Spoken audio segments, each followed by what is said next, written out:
Told me to wake my ass up. Let's get to work. All right, wake up. It's time to get on camera.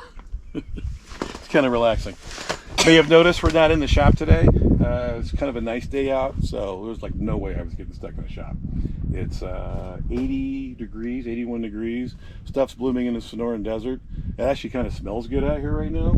It is. Yeah, it's not too bad. There's a cactus are blooming. Mm-hmm. So we decided we're going to do something a little different. I'm going to give StewMac a run for their money. They have quite the reputation as being pretty much one of the best luthier suppliers around. So I decided I'm going to try one of the cigar box kits just for the fun of building it. And as an extra bit of, we'll call it difficulty, it's unopened. I hope all the parts are there. And I hope I brought enough little supplies and tools to put it together. So this is going to be a complete surprise how this falls. We'll see. All right. You got a little cutter opener. All right, let's see what happens.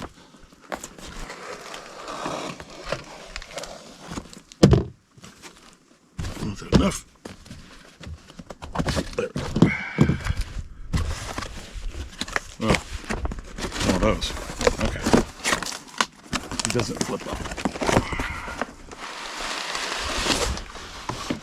Okay. Very nice. Invoice. Set this down. The box? I just set it there for now. Oh.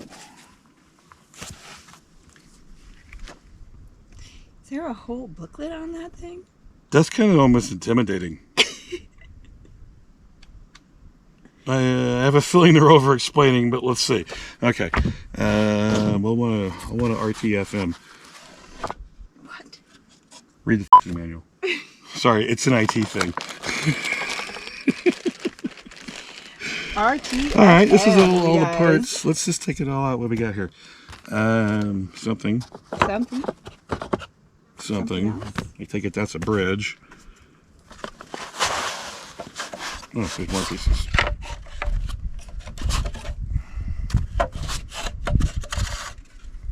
That's actually the top. Okay. Oh, that looks nice. 5 stars. I guess. I don't really know what that's supposed to mean, but there's not 5 strings. How many strings are in this one? 3. 3? Yeah, I know. So this is going to be interesting. So that's basically cut for the pickup. Okay, I'm trying to figure out what, but this doesn't look all that difficult. And then I'll look at the instructions because this looks way too easy. Must be like a jack hole or something. I got a feeling it does this. Hold the neck in place. Yeah, I got a feeling this is how it goes together. It's just like that. Okay, that's not so bad. Let's take a look at. Yeah, let me know if a big wind comes up. Yeah. So that could be really fun. Yeah, let's see. So bending over all the time here, hunched over.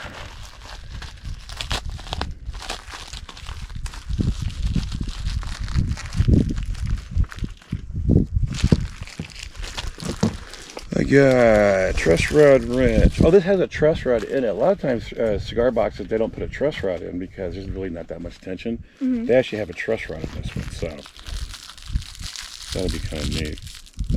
That's the strap blocks. That is for the pickups. Do I got a solder? Uh-oh. Well, that may be fun. Yeah, I'm gonna lose stuff out here. I know it. Okay. Those were the neck screws and I guess the screws for those blocks. Okay. That's a little thing I think for holding the wires up. Oh, tuners. And a little things. It's got neat looking and antique looking tuners. Those actually feel pretty sturdy too.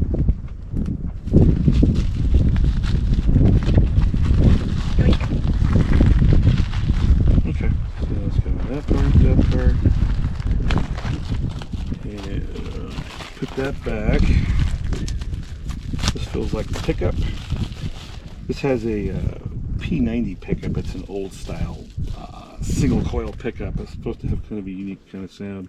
They used to call these soap bar pickups because they look like a bar soap. I think they were cream colored originally. I think that's why they did that. So that's that. There's some strings. I did bring some extra strings just in case, because I always tend to break the string sometimes. And, oh, the hinge. Oh, there's the bridge. And, oh, here's the nut. Oh, that's the little sound hole thingies. Will this pop in there, I hope? Okay. Alright, let's read the instructions. Sorry, I'll stop playing with this nut. That's okay. I'm sure it doesn't mind. Am I just going to bring the whole shop out here? It's going to take forever to put back.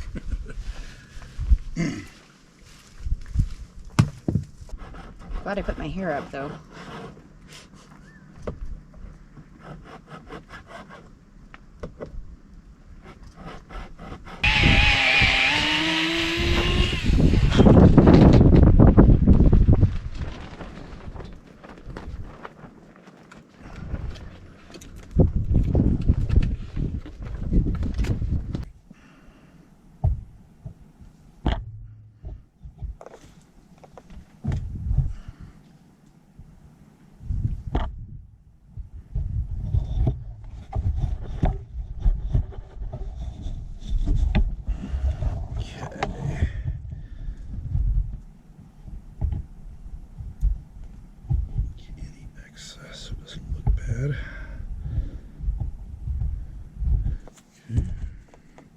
You can actually install a nut on a guitar a lot like this too, is because it doesn't have any real tension or pressure. You can just kind of tape it down while it dries.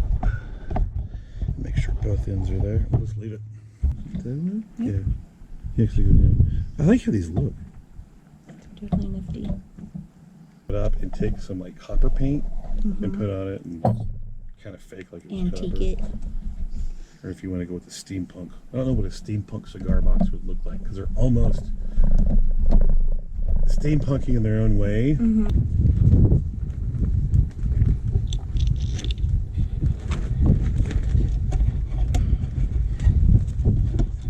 Okay, grab a little teensy screwdriver. Yeah, that'll probably actually work too. Let's see. Yeah.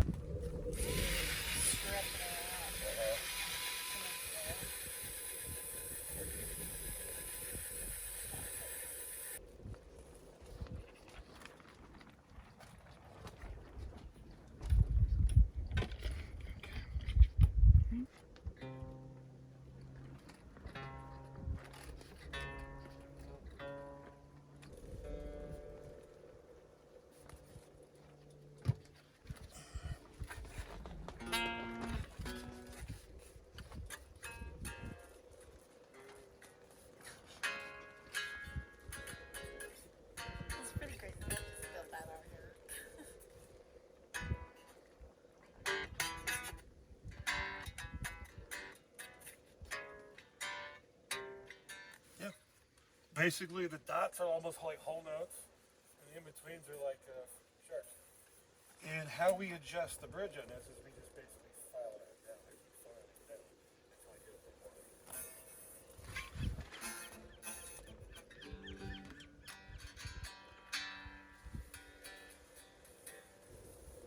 I wish we could plug it in. It actually sounds like that would make a pretty good sound. Yeah. Yeah, I'm impressed.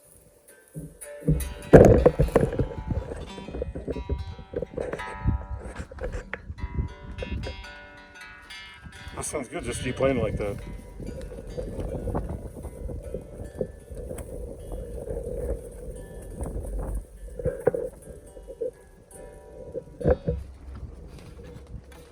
All right, we are back from the desert with the cigar box, brought it back in the shop to do the finishing. And since I had to do the finishing anyway, I decided to do the soldering as well here, since I have to, take it all apart to do it. And yeah, the electronics in it. I actually did a little test on the sound, which we'll do later for you guys. It sounds pretty darn good, actually. A few thoughts about it. So the good. Their instruction manual can't be beat. There's literally everything you can think about this thing is detailed. It's got pictures. It even talks about different finishing techniques, things you know, you can't beat it. I wish every kit came with something like this. The sound is actually pretty darn good, as I mentioned earlier. The only negative I'll give the sound is if you notice on the P90 right here, and hopefully one of these I'll zoom in and show you, there's no pull piece right over the center string. And so that makes the sound off the center string a little bit weak. I compensated for that by basically just getting a little bit thicker string, a wound string, and putting right there, and it seems to balance it out pretty well. I also went ahead and replaced the bottom string with one of a little bit better quality, and the top string here is actually the one it still came with. Probably will go ahead and replace this with something that's just a tiny bit heavier gauge to match the rest of these, but for now it's still pretty good. So I've got the bridge out right now. That's why it's so low. Bridge is basically this little piece right here. It's pretty simple, pretty ingenious in its simplicity, and it tells you to measure the scale. It's 24 5/8. I actually put a few little marks on the box right about where it's supposed to be. It comes with a 6mm bolt for the bridge. That's fine height for slide guitar. I wanted to do some finger picking on it, so I went and got a 4mm bolt, a little bit thinner. And the threads are actually help keep the strings in line with the neck, and I'll show you here after I get this all the way in and just generally put it all the way in.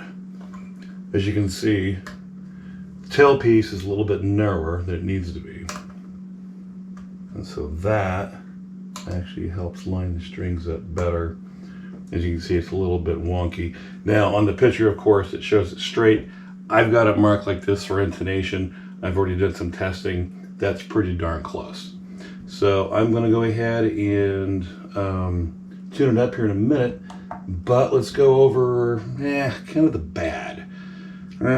Wasn't really a whole lot I could say bad when it comes to the hardware. It could always be of better quality. The screws they give you for the lid, they're really barely long enough. They barely even bite the wood, even with countersinking. I got myself some longer screws to put in there just so the box lid is down further. Also, it wants to warp right away out of the box. You can kind of see it's got a little bit of warp to it. It will cinch down and straighten out if you can tighten it up enough. Now let's talk about the ugly. So if you look at the finish, I gave it a nice barnwood finish, which actually wasn't what my original intention was going to be, but it was a necessary step to compensate for something that was wrong with the kit. So I'll tell you what I did with the finish first.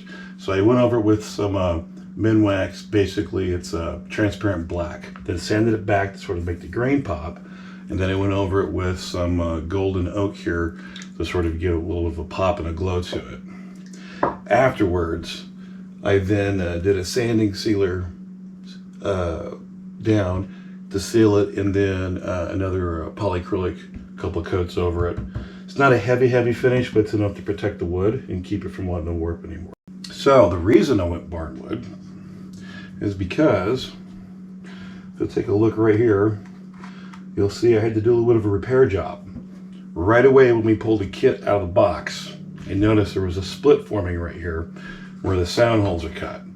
If you look closely, you can see that's where this glue seam of the wood, where it's laminated, the top is laminated, they basically drilled it on a weak spot. It was going to break no matter what. The sound hole covers they gave it, well, as you can see, one of them broke almost immediately.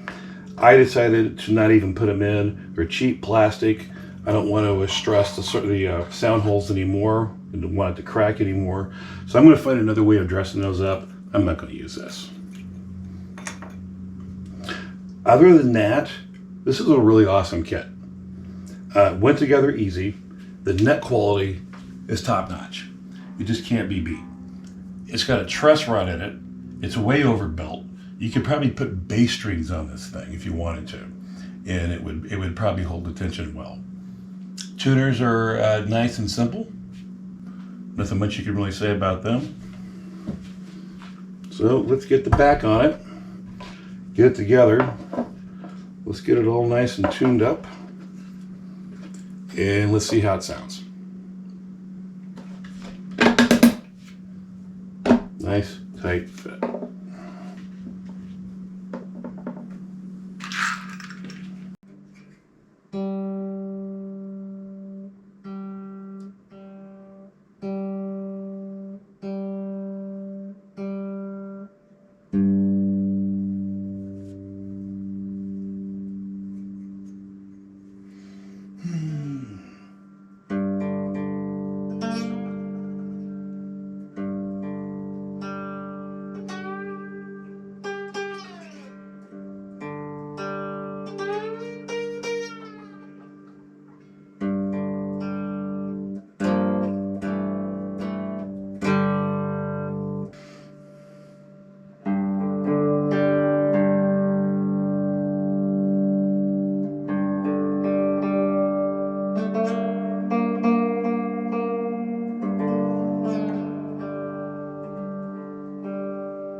Open G. I'm going to play around with open A and open E a bit too.